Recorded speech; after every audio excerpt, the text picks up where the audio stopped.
रहीम अपने तबाह खेत में अकेला खड़ा है। तूफान का विनाश निराशा का एक निराशाजनक दृश्य चित्रित करता है। कभी सुनहरे खेत अब एक चपटे बंजर भूमि है, जो रहीम के दिल में निराशा को दर्शाते हैं। उनके चारों ओर अन्य किसान उनकी पीड़ा को दर्शाते हैं। उनके चेहरे नुकसान की उसी गंभीर एहसास से उभरे हुए हैं।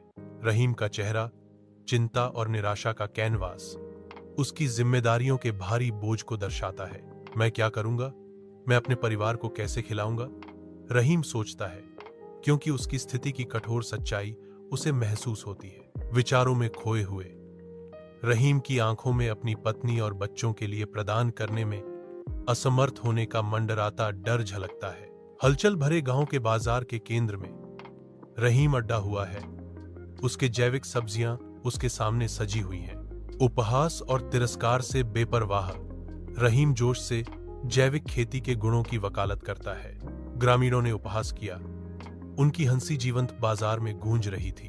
एक बदलाव तब शुरू होता है जब जिज्ञासा संदेह पर हावी हो जाती है और कुछ बहादुर लोग रहीम के सामान का नमूना लेने का साहस करते हैं। जो लोग अंतर का स्वाद लेते हैं, उनमें खुशी फैलती है। उनकी शुरुआती शंकाएं संतुष्ट मुस्कुराहट में घुल जाती हैं। जैसे जैसे दिन बीतता है, रहीम की दुकान हलचल का केंद्र बन जाती है। उसकी जैविक सब्जियां अब बेशकीमती खजाने हैं। गर्म रोशनी रहीम के घर को नहलाती है, क्योंकि वह अपने परिवार के साथ एक आनंदमय भोजन साझा करता है। उनकी हंसी कमरे में गूंजती है। रहीम की सफलता की कहानी गांव में फैलती है, आशा की एक चिंगारी जलाती है और दूसरों को जैविक खेती अपनाने के लिए प्रेरित करती है। गांव एक नए सपने के साथ जागता है, जो रहीम की जीत और एक उज्जवल भविष्य के वादे से प्रेरित है।